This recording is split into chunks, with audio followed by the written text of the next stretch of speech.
Halo teman-teman, ketemu lagi di Syaukat Khan channel video baru. Semoga semua teman-teman baik dan sehat selalu. Di kali video ini kita akan lihat video yang berjudul Pasukan Australia gemetar saat lihat pasukan Paskas Indonesia di berpetasan.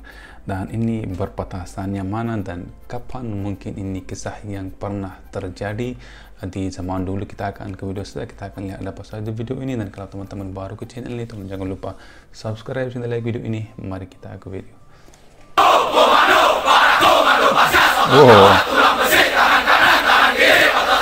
Wow, wow, keren banget. Halo sobat barbar yang tidak suka perdamaian. Oh my god, sangat. Nah, ini dia pasukan khusus atau pasukan elit Indonesia, yaitu Paskas TNI Angkatan Udara, yang bikin pasukan khusus Australia mendadak ketakutan.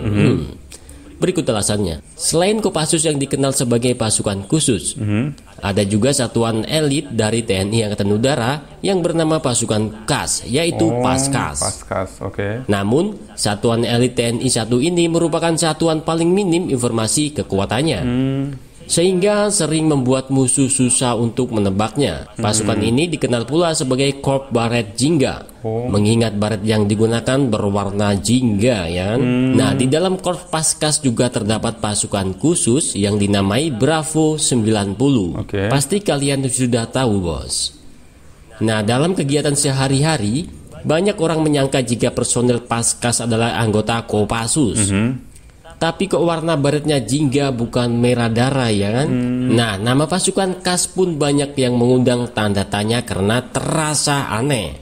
Kenapa tidak menggunakan nama khusus saja gitu kan?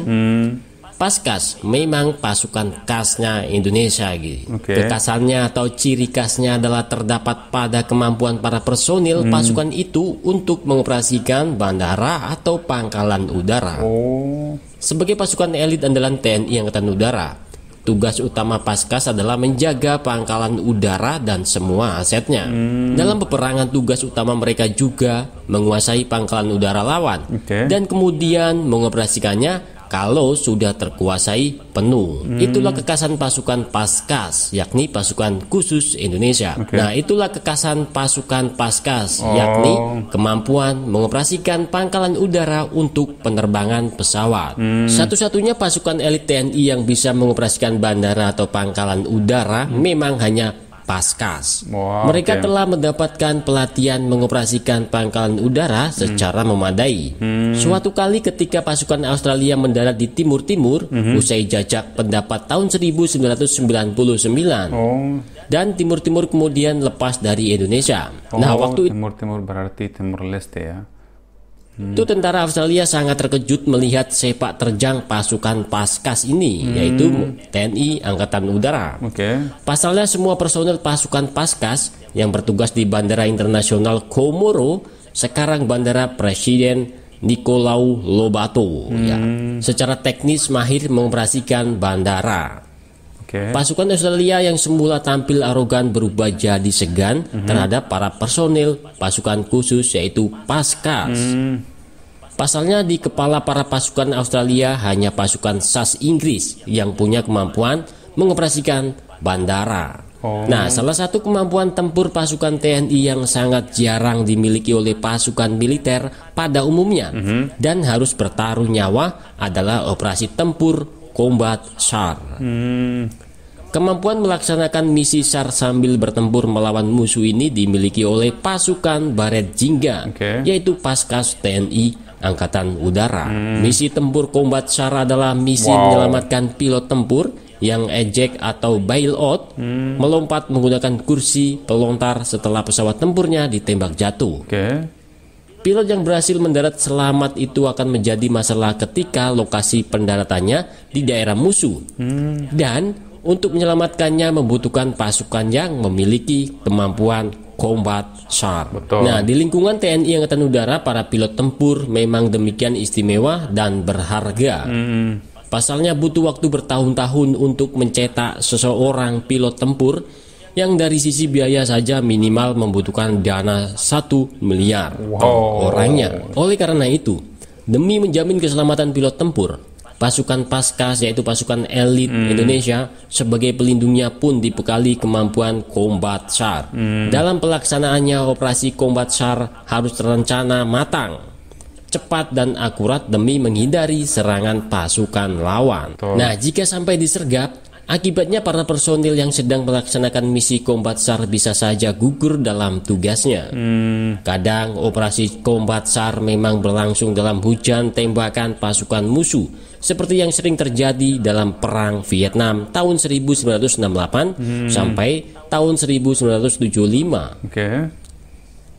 Nah, helikopter yang bermaksud mengevakuasi pilot atau prajurit yang terluka banyak yang hancur akibat disergap pasukan Viet Cong bersenjata peluncur granat. Atau seperti dalam film berdasar kisah nyata jatuhnya pesawat F-16 Amerika di Bosnia bertajuk Behind Enemy Lane. Dalam film itu dikisahkan bagaimana penyelamatan seorang pilot tempur Amerika demikian sulit, dan pilot tempur itu sendiri harus mampu bertarung melawan pasukan bersenjata terlatih yang ingin menangkapnya.